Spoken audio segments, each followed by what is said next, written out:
ಎಲ್ಲ ಆತ್ಮೀಯರಿಗೆ learn easily ಚಾನಲ್ಗೆ ಸ್ವಾಗತ. 8th standard English FA2 formative assessment two 2024-25. ನೀವು ಮೊದಲನೇ ಬಾರಿಗೆ ಲರ್ನ್ ಈಸಿಲಿ ಚಾನಲನ್ನು ನೋಡ್ತಾ ಇದ್ದಲ್ಲಿ ತಪ್ಪದೇ ಲರ್ನ್ ಈಸಿಲಿ ಚಾನಲ್ಗೆ ಸಬ್ಸ್ಕ್ರೈಬ್ ಮಾಡಿ ಅಂತ ತಿಳಿಸುತ್ತಾ 8ನೇ ತರಗತಿ ಇಂಗ್ಲಿಷ್ ವಿಷಯದ FA2 ಪ್ರಶ್ನೆ ಪತ್ರಿಕೆ ಮತ್ತು ಕೀ ಉತ್ತರದ ಒಂದು PDF ಈ ವಿಡಿಯೋದ ಡಿಸ್ಕ್ರಿಪ್ಷನ್ ಬಾಕ್ಸ್ನಲ್ಲಿ ನೀಡಿರ್ತೇನೆ. ನೀವು ತಪ್ಪದೇ ಡೌನ್ಲೋಡ್ ಮಾಡಿಕೊಳ್ಳಬಹುದು. ಇಲ್ಲಿ ಮೊದಲನೇ ಮೇನ್ ನೋಡೋದಾದರೆ do as directed below 4x2 8 marks. ಮೊದಲನೇ ಪ್ರಶ್ನೆ, choose the 2 syllable word below. World, promise, company, surrender. ಇಲ್ಲಿ 2 syllable word promise. Heart, room, vacant, preposition. Vacant is the 2 syllable word. ನೋಡಿ ಇಲ್ಲಿ ವರ್ಲ್ಡ್, ಹಾರ್ಟ್, ರೂಮ್ ಇವೆಲ್ಲವೂ single syllable word ಆಗಿದೆ. Promise 2 syllable word. Company 3 syllable. Surrender 3 syllable. ಮತ್ತು preposition 4 syllable ಆಗುತ್ತೆ. Promise 2 syllable. Vacant 2 syllable ಆಗಿರುತ್ತೆ. Prefixes, right prefixes. Happy, unhappy, regular, irregular. Next third question ನೋಡೋದ್ರೆ fill in the blanks with the opposite words. ಇಲ್ಲಿ underline ಮಾಡಲಾಗಿರುತ್ತೆ, ಆ ಪದಕ್ಕೆ opposite ಬರಿಬೇಕು. We should neither borrow nor lend. ಬಾರೋಗೆ opposite word lend ಬರುತ್ತೆ. Why do you feel old? Feel dash. ಓಲ್ಡ್ಗೆ opposite word young. ನಂತರ ರೈಟ್ ದ ಹೋಮೋಫೋನ್ಸ್ ಅಂದಾಗ ಸೇಮ್ ಸೌಂಡ್ ಬರ್ತಕ್ಕಂತಹ ಪದಗಳಾಗಿರುತ್ತೆ. ಸ್ಪೆಲ್ಲಿಂಗ್ ಬೇರೆ ಇರುತ್ತೆ, ಅರ್ಥ ಬೇರೆ ಇರುತ್ತೆ.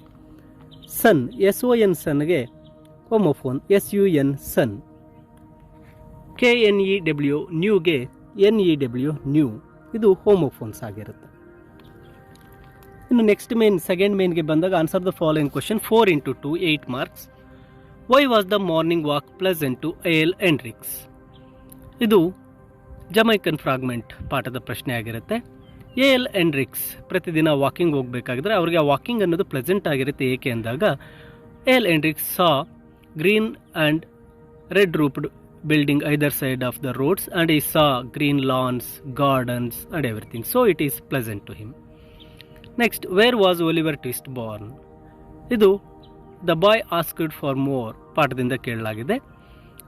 Oliver Twist born in a poor house on a countryside in a black night. What does mother tell to child? ಇದು ಫಾರ್ ಎ 5-year-old ಪಾಠದಿಂದ ಕೇಳಲಾಗಿದೆ. ಇಲ್ಲಿ ನೋಡೋದಾದರೆ mother tell the child to carry the snail carefully to outside to eat the daffodils. Next 8th question, which event caused the crash? A ripe bel fruit fell on the palm bush caught caused the crash. Write a leave letter to your class teacher requesting 1 day leave. 4 ಮಾರ್ಕ್ಸ್ಗೆ leave ಲೆಟರನ್ನು ನೀಡಲಾಗಿದೆ. ಈ ಎಲ್ಲ ಒಂದು ಪ್ರಶ್ನೆಗಳಿಗೆ key ಉತ್ತರವನ್ನು ಸಹ ಕೆಳಗೆ ನೀಡಲಾಗಿರುತ್ತೆ. ಈ key ಉತ್ತರಗಳನ್ನು ನೀವು ನಿಮ್ಮ ಫೋನ್ಗೆ ಡೌನ್ಲೋಡ್ ಮಾಡಿಕೊಳ್ಬೋದು. ಈ question paper and key answer ನಿಮ್ಮ ಫೋನ್ಗೆ ಡೌನ್ಲೋಡ್ ಮಾಡಿಕೊಳ್ಳಬಹುದಾಗಿರುತ್ತೆ. ಈ ಒಂದು PDF ಲಿಂಕನ್ನು ಈ ವಿಡಿಯೋದ ಡಿಸ್ಕ್ರಿಪ್ಷನ್ ಅಂದರೆ ಹೆಸರಿನ ಕೆಳಗಡೆ ಡಿಸ್ಕ್ರಿಪ್ಷನ್ ಬಾಕ್ಸ್ನಲ್ಲಿ ಲಿಂಕ್ ನೀಡಲಾಗಿದೆ. ಕ್ಲಿಕ್ ಮಾಡಿ ಡೌನ್ಲೋಡ್ ಮಾಡಿಕೊಳ್ಳಬಹುದಾಗಿರುತ್ತೆ. ಮತ್ತು ಲರ್ನ್ ಈಸಿಲಿ ಚಾನಲ್ನಲ್ಲಿ ಇನ್ನೂ ಹಲವಾರು ವಿಡಿಯೋಗಳು 8ನೇ ತರಗತಿ ಇಂಗ್ಲೀಷ್ಗೆ ಸಂಬಂಧಿಸಿರ್ತಕ್ಕಂಥ ಎಲ್ಲ ವಿಡಿಯೋಗಳು ಲಭ್ಯವಿರುತ್ತೆ. ತಪ್ಪದೇ ನೋಡಿ.